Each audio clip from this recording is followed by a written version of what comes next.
Je comprends pas votre question. En fait, je dois être limité, mais je comprends pas votre question.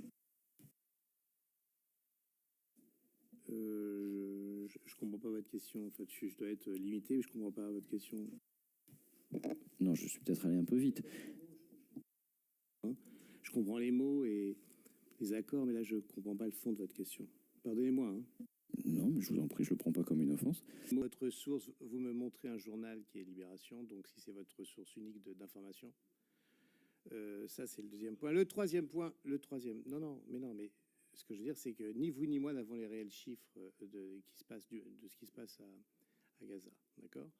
Donc ça c'est le premier. Le deuxième point, c'est nous traitons toute l'information, y compris ce qui se passe. Nous, toute l'information, il y a des chiffres qui sont donnés par le Hamas. Non mais oui, non, avez-vous... Chers collègues, laissons M. Nedjar répondre. Les questions ont été très claires, M. Nedjar, je vous laisse répondre avec autant de clarté que les questions, mais pas d'autres interventions pendant l'intervention de l'auditionnaire. Ensuite, nous traitons l'information, tout ce qui se passe à Gaza, nous avons des images, nous avons des abonnements Reuters, et nous montrons les images, nous montrons ce qui se passe, à Gaza. Vous allez me dire qu'on ne fait pas de sujet sur Gaza? Il n'y a pas d'image sur Gaza? Non mais... C'est pas un dialogue, M. Nedjar, continuez vos propos pour expliquer le traitement de cette information-là, s'il vous plaît, sur votre antenne.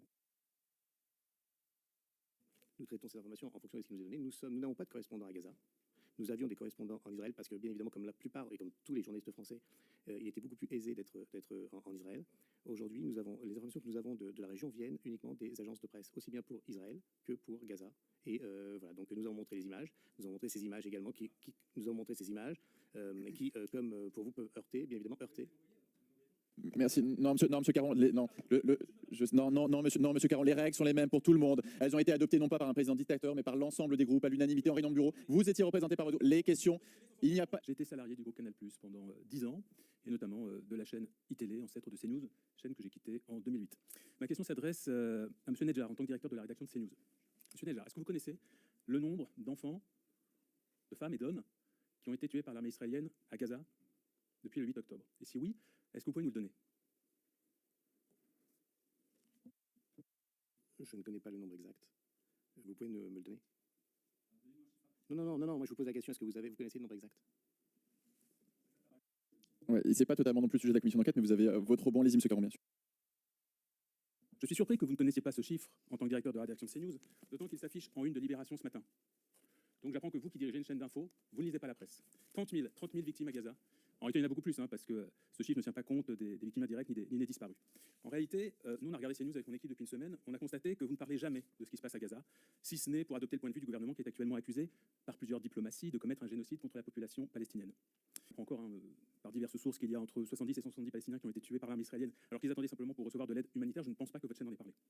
ONG humanitaire, les représentants de l'ONU alertent le monde sur le sort des Gazaouis, sur ces dizaines de milliers d'enfants qui ont déjà été tués, gravement blessés, amputés, qui ont été rendus orphelins, et surtout ceux qui actuellement sont en train de mourir de faim. Les crimes de guerre, le nettoyage ethnique, qui sont en cours à Gaza en ce moment, sont un fait historique majeur. C'est un fait journalistique majeur. J'ai donc 3 petites questions.